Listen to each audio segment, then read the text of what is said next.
مرحبا صد مرحبا پھر آمد رمضان ہے، کھل اٹھے مرجائے دل، کھل اٹھے مرجائے دل، تازہ ہوا ایمان ہے،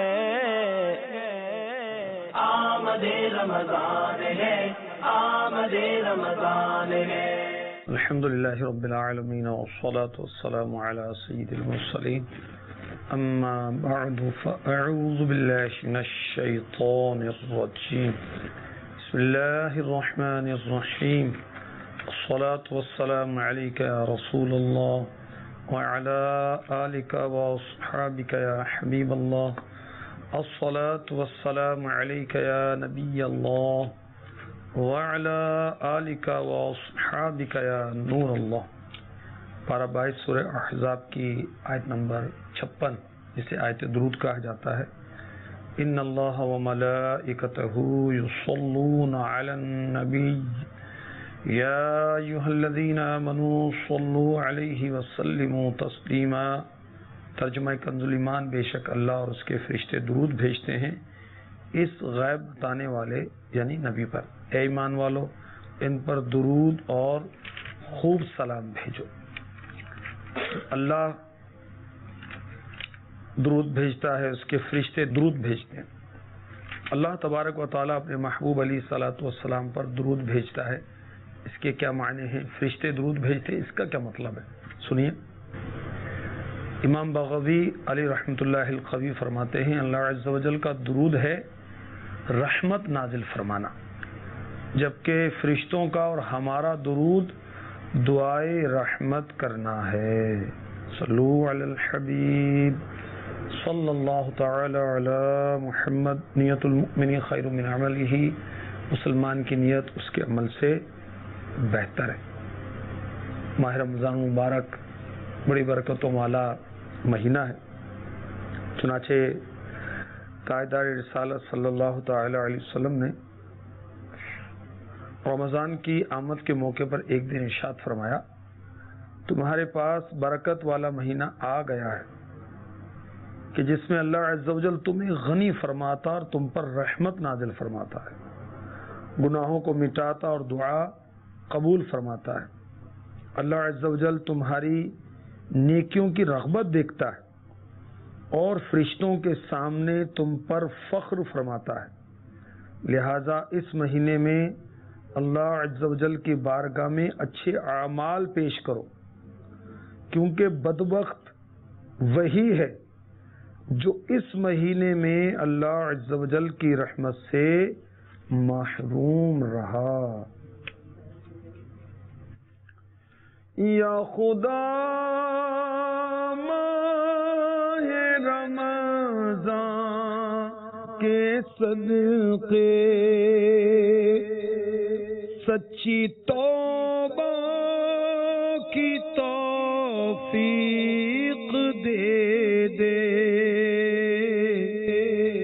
نیک بن جاؤں جی چاہتا ہے، یا خدا تجھ سے میری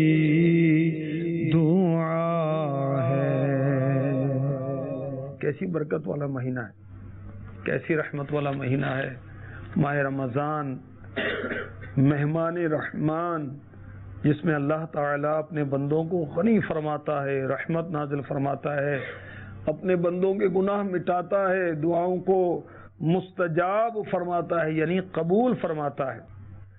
اس مہینے سے بھی جو محروم رہا، برکتوں والا مہینہ، رحمتوں والا مہینہ، تلاوت قرآن کا مہینہ، تراویح کا مہینہ، نوافل کا مہینہ، صدقہ و خیرات کرنے کا مہینہ، مؤاسات کا مہینہ، صبر کا مہینہ، اس میں بھی جو رحمت الہی سے محروم رہا تو واقعی محروم ہے، واقعی بدبخت ہے۔ اللہ ہمیں بدبختی سے بچائے۔ ایک اور بہت پیاری حدیث پاک سنیے، الترغیب و ترہیب، حدیث نمبر 1499۔ حضرت سیدنا ابن عباس رضی اللہ تعالی عنہما فرماتے ہیں میں نے محبوب رب العالمین جناب صادق و امین صلی اللہ تعالی علیہ وآلہ وسلم کو فرماتے ہوئے سنا، بے شک جنت کو 1 سال سے دوسرے سال تک ماہ رمضان کی آمد کے لیے سجایا جاتا ہے۔ سبحان اللہ۔ جب رمضان مبارک کی پہلی رات تشریف لاتی ہے تو عرش کے نیچے سے ایک ہوا چلتی ہے جسے مسیرہ کہا جاتا ہے۔ اس ہوا کے چلنے سے جنتوں کے پتے اور جنتی دروازوں کے پٹ ہلنے لگتے ہیں، بڑی دلکش آواز پیدا ہوتی، اس سے زیادہ خوبصورت آواز کسی نے نہ سنی ہوگی۔ پھر بڑی آنکھوں والی حوریں باہر نکلتی ہیں، جنت کی بالکونیوں پر کھڑی ہو کر پکارتی ہیں، ہے کوئی اللہ عز و جل کو پکارنے والا تاکہ وہ اس کی ہم سے شادی کرائے۔ پھر پوچھتی ہیں جنت کی حوریں، اے رضوان جنت یہ کون سی رات ہے؟ حضرت سیدنا رضوان علیہ الصلاۃ والسلام لبیک کہتے ہوئے جواب دیتے ہیں یہ ماہ رمضان کی پہلی رات ہے۔ سبحان اللہ۔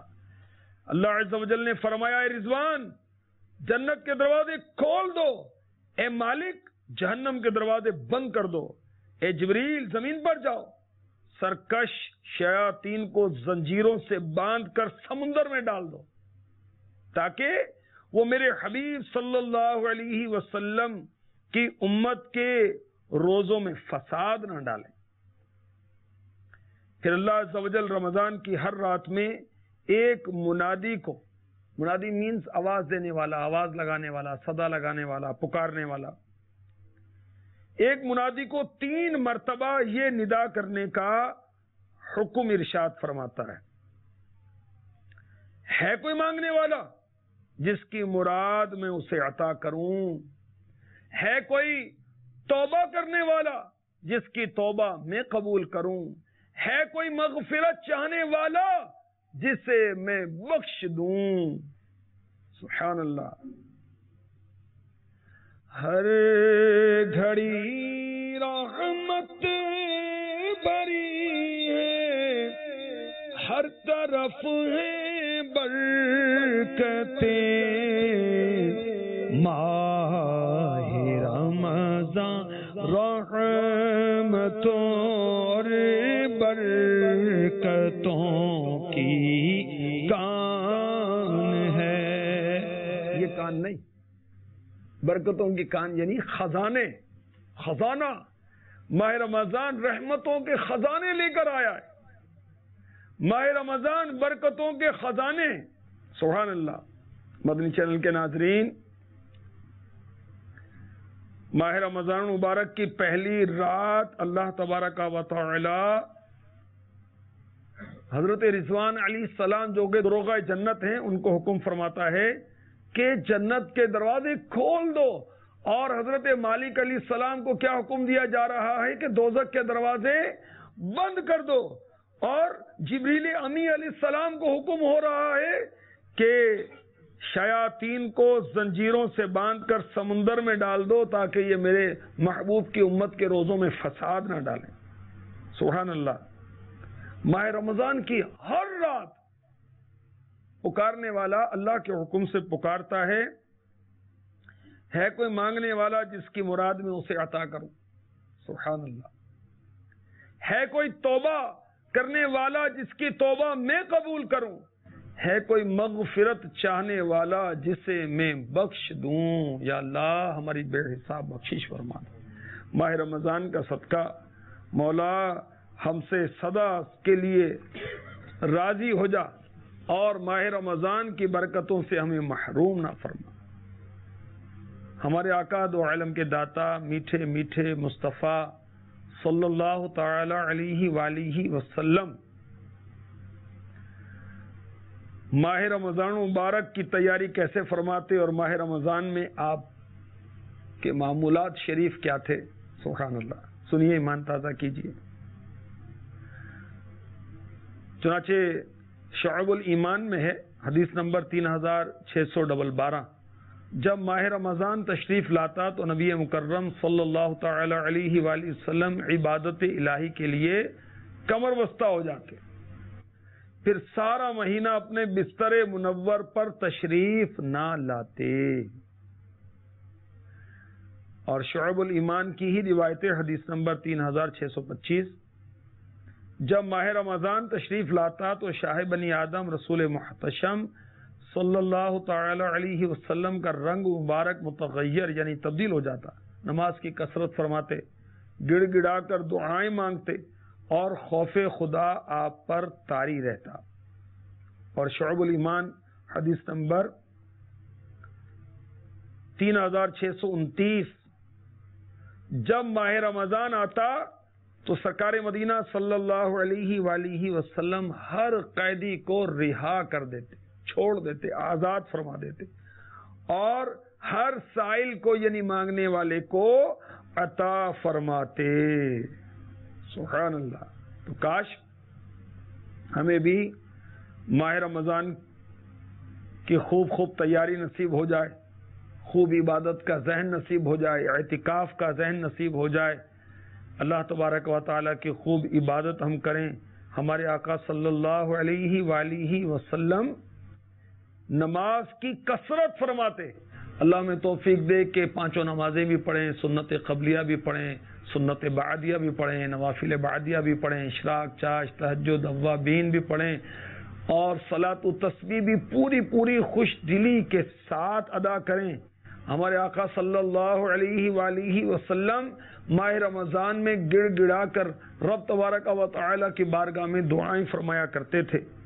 کاش ہم بھی دعائیں کریں، خوب دعائیں کریں۔ یاد رکھیے دعا کرنا عبادت ہے، جب بھی دعا کریں اجتماعی کریں، انفرادی کریں، ہاتھ اٹھا کر کریں، دل ہی میں کر لیں، دعا کریں۔ اللہ تعالیٰ دعا مانگنے والے کی دعا کو سنتا ہے اور اس کو اپنے کرم سے عطا فرماتا ہے۔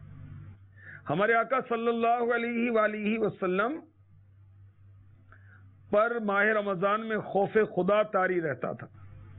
کاش ہم پر بھی خوف خدا طاری رہے، ہر وقت خوف خدا رہے۔ ہمارے آقا صلی اللہ علیہ وسلم ہر قیدی کو رہا کرتے اور ماہ رمضان میں ہر سائل کو، ہر مانگنے والے کو خصوصیت کے ساتھ عطا فرمایا کرتے تھے، نہیں سنتا ہی نہیں مانگنے والا تھے۔ تو کاش ہم ماہ رمضان میں صدقات و خیرات کی کثرت کریں تاکہ اور مسلمان بھی سحری افطاری کا انتظام کر سکیں، اور ہمارے لیے بھی ثواب ہے۔ ہم کسی کا روزہ افطار کروائیں گے، وہ جو ثواب اس کو ملے گا روزہ رکھنے کا، وہی ثواب ہمیں بھی حاصل ہوگا اور اس کے ثواب میں بھی کمی نہیں ہوگی۔ اللہ تعالی ہمیں نصیب فرمائے، آمین۔ مرحبا صد مرحبا پھر آمد رمضان ہے، کھل اٹھے مرجائے دل، کھل اٹھے مرجائے دل، تازہ ہوا ایمان ہے۔ آمد رمضان ہے، آمد رمضان ہے۔